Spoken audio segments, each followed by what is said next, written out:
Hi everyone, welcome to today's session. We're going to focus on strengthening these muscles around our hips today. You'll get some lengthening, but you'll also get a lot of strength work as well. Let's make a start by coming to our backs and just allow the legs to be long, palms to rest down, facing up. Take a couple of breaths in here.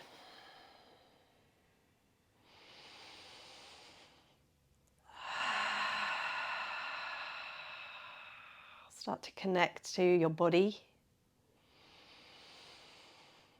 Sensations of it lying on the ground. You may want to blink your eyes open now. We're going to leave our left leg long, and without using your hands, draw your right knee towards your chest. Pause for a moment here and really squeeze the knee as close to your chest as you can. Notice if you're tensing up the rest of your body, can you keep that nice and relaxed? Let's take a moment here, just feeling that engagement down the front side of the hip. So you're really having to work into the hip flexors. And then keeping the back of your pelvis on the mat, let's take 3 hip circles. So you're moving your knee out to the side and round in one direction. Keeping that left back of your pelvis rooted down. Let's move in the other direction. Can you keep your shoulders gently drawing down? And then when you've taken those 3 circles, now take hold of just below the knee and gently draw the knee close to your chest. So here we're allowing the strength of the arms to draw the knee down. We may notice quite a bit of a difference when we use our hands here between how far the knee travels towards your chest. And then from here, maybe taking a couple of rolls of the ankles. And then let's move to the other side. Without using the hands, draw your left knee in towards your chest and pause here for a moment. See how close towards your chest you can bring your knee. Keep drawing that right heel down. Keep softening those shoulders down, no tension here. And then we'll take our 3 circles in one direction, keeping the back of your pelvis planted down onto the mat. And then move in the other direction. And one side might feel a lot different to the other. You may have more control on one side. And then let's draw our knee in with our hand now. Just holding on below the knee as you draw your knee towards your chest. Take a deep breath in, a deep breath out, maybe circling through the ankle a couple of times. And then bring the soles of your feet to the floor. Open your knees your feet that little bit wider than your mat. And then we're just going to windscreen wiper our knees from side to side. Allowing the breath to be fluid. Just moving through these hip rotations, noticing how it feels on each side for you. Can you keep your shoulders planted down? So this movement is just happening through the hips. And then come back to center. From here, bring your feet back to a regular position where your feet are underneath your knees. We'll set up for our bridge pose. So here though, we're going to start to bring now our knees in towards each other. You're going to press down through the soles of your feet and you're going to start to lift the hips up to the sky. And then you're going to exhale, draw your bottom down. And this time draw your feet in towards each other. So the soles of the feet are now pressing in and your knees are open wide. And now you're going to breathe in and lift your hips up like this. And then you're going to lower your hips, step the feet out, draw the knees in. Give everything a little bit of a squeeze to the center line as you lift up. So we're just working through these different bridge variations here. Feet come together. So to lift the hips up to the sky. How much control can you have over your pelvis when you lift your hips up like this? Let's do another couple more. So we're internally rotating as we draw our knees together, and we're externally rotating as we draw our knees apart. We need to do both in order to maintain healthy function of our hips.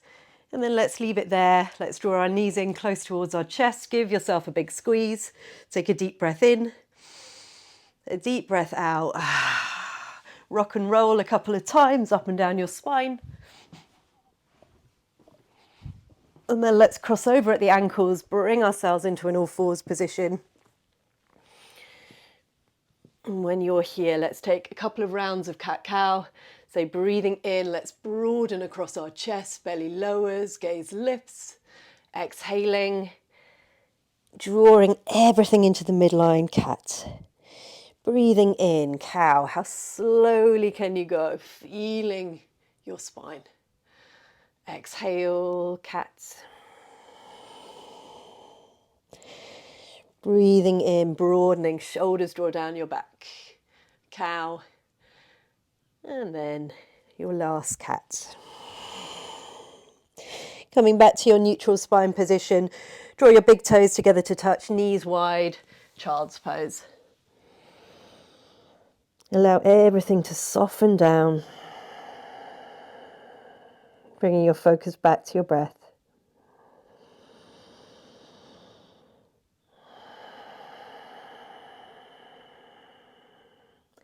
Then let's make this a little bit more active by starting to tiptoe your fingers forward.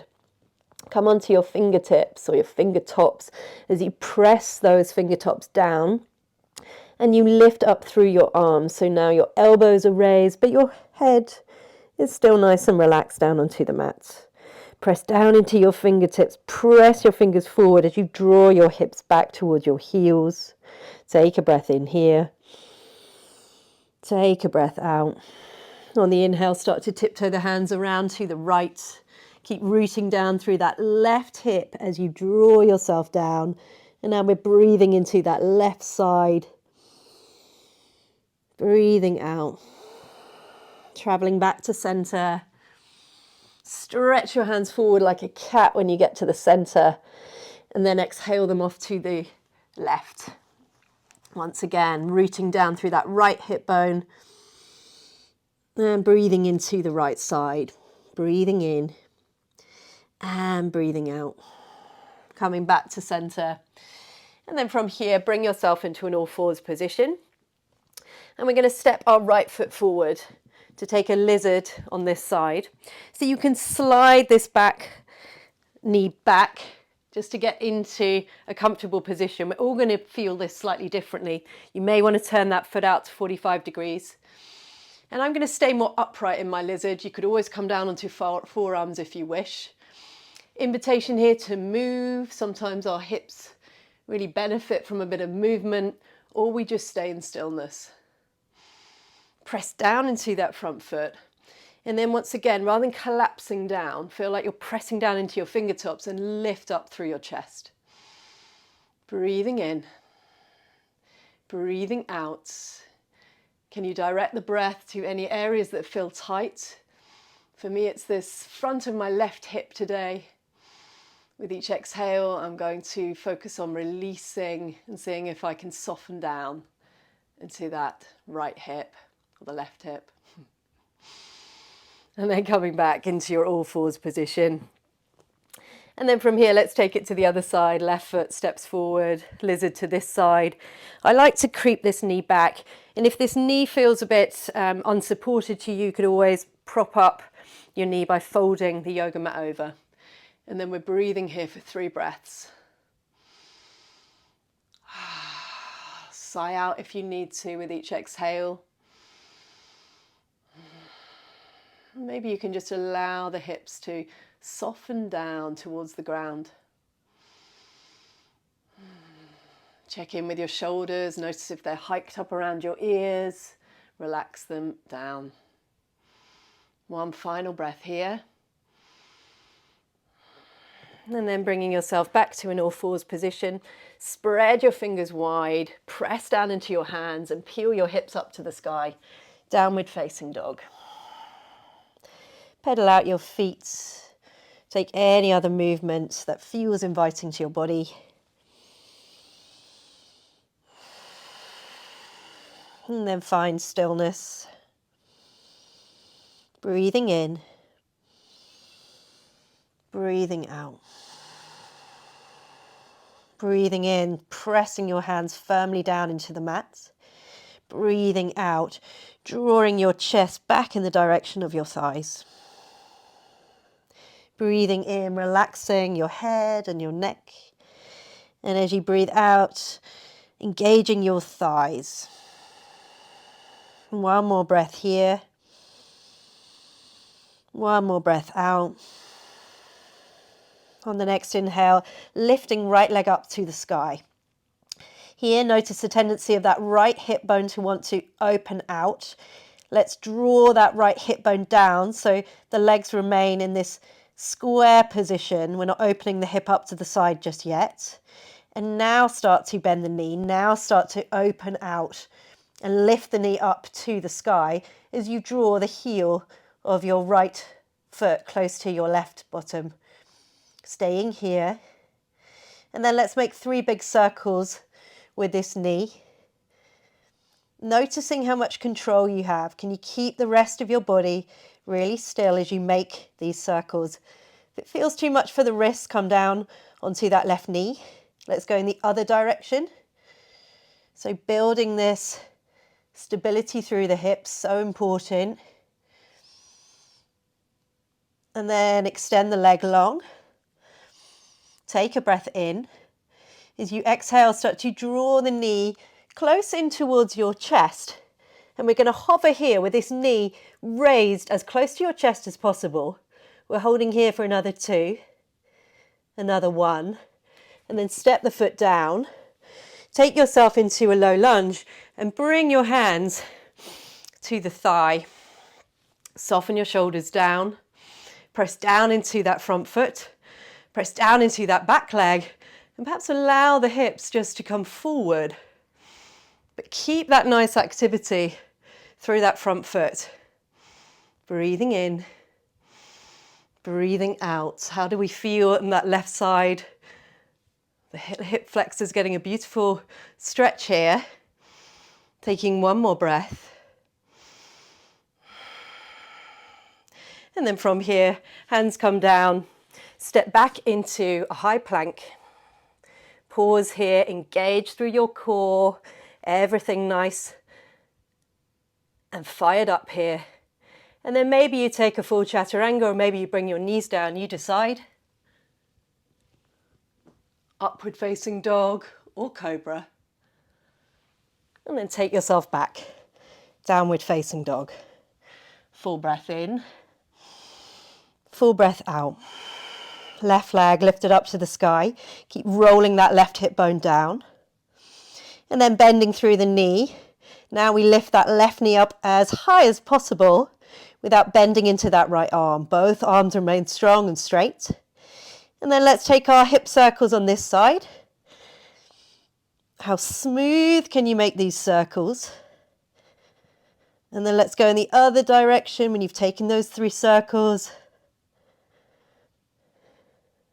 Going to use those muscles around the hips to control the movement. And then extend the leg long. Take a breath in.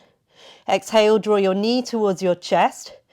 Rounding through your back, we hold it here with our shoulders above our wrists, pressing the ground away. Keep drawing that knee towards our chest. And then we step the foot forward. Taking ourselves into a low lunge.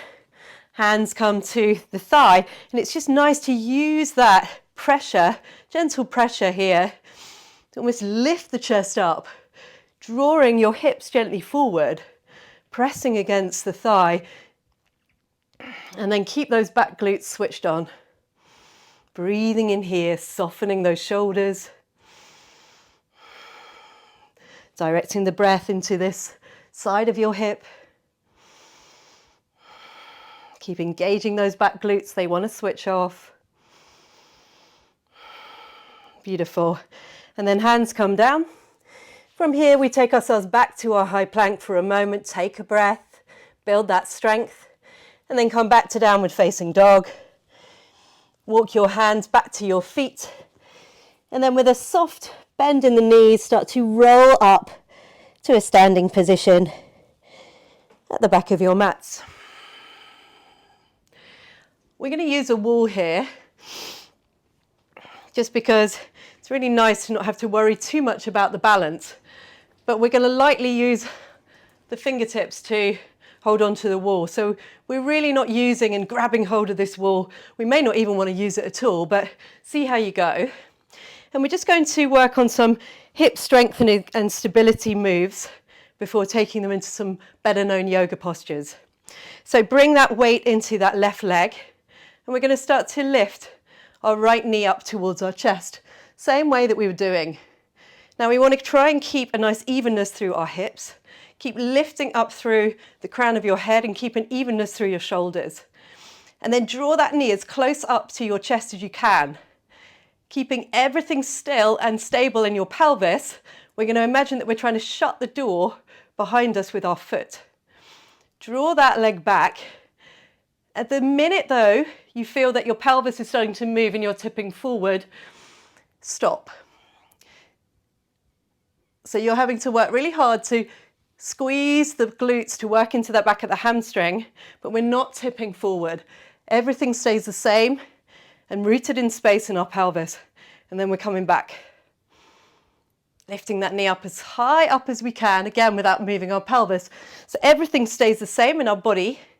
We're coming back, we're closing the door with that foot. We come forward. We lift the knee as high up as we can. We come back one more time, closing the door with that foot. Everything fired up, glutes, hamstrings. And then we come back, we draw the knee into our chest. And this time, we're going to open the knee out to the side. Can you do so without that left hip bone traveling round? Draw the foot back. We come out to the side. Draw that leg back. One more time, coming out to the side. Draw that leg back. And now we combine the two. We close the door behind us, no movement through the pelvis, it's just the leg. And then come back up, knee towards chest. Open the leg out to the side. How smooth can we make this movement? Closing and then coming back to the door. Closing behind you. Knee comes back up towards your chest. Open out to the side. Come back into center. Close the door. Let's go one more time. Knee to chest. Out to the side. Come back in. Close the door. And then bring that leg down. Don't know about you, but that feels like a lot of strengthening work to me. Let's take it to the other side. Hand lightly against the side of the wall. Really strong and straight in that standing leg. Keep those glutes firing. And then we do the same. You could bring your hand to your hip if that helps. Bend that knee. How high up can we get that knee towards our chest? I'm flexing my foot.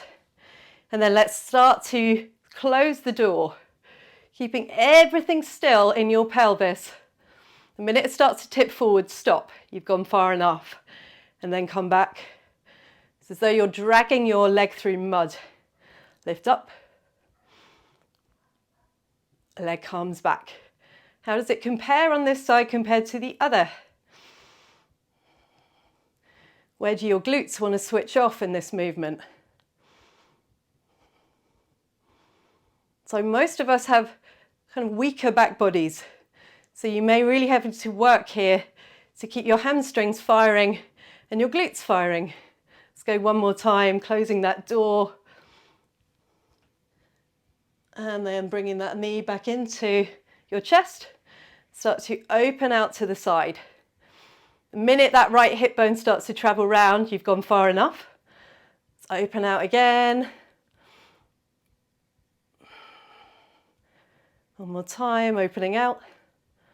Come back to center. Draw that knee up as high as we can. And then we close the door, combining the movement now, closing the door. Knee comes back up to center. We open out to the side. We come back to center. We close the door behind. We come back to center. Opening out to the side. Coming back to center. Kicking through that foot. Keep that pelvis stable. One more time, back, drawing the knee up, out to the side. Coming back to center. Kick that foot back. Whoo, this feels strong in this second leg. And then back to center. Both feet on the floor. Give yourself a bit of a shake out. And then we're going to bring ourselves into our tree pose at the front of our mats. It's a bit more of a regular yoga posture now, but we're still using that hip strength. So draw that knee up and out as you sandwich your foot onto your thigh. We're pressing down through our standing foot. We're using our glutes. We're using our core. We're shifting or fixing our gaze on one point. Staying here another couple of breaths. And then foot comes down. Take it to the other side. You could always hold on to your hip if you want to just steady yourself. Drawing that other foot up towards the thigh. Probably turn and face you. You could always have your foot rested on your ankle if you feel a bit wobbly, or keep holding on. And then thinking about that evenness through our hips, evenness through our shoulders. Tree to this side. Slowing everything down. Keep gently pressing that foot into the thigh and lifting up through the crown of your head. Slowly coming down. Taking a full breath in. A full breath out. This is where I leave you today. I hope you enjoyed that practice. See you next time.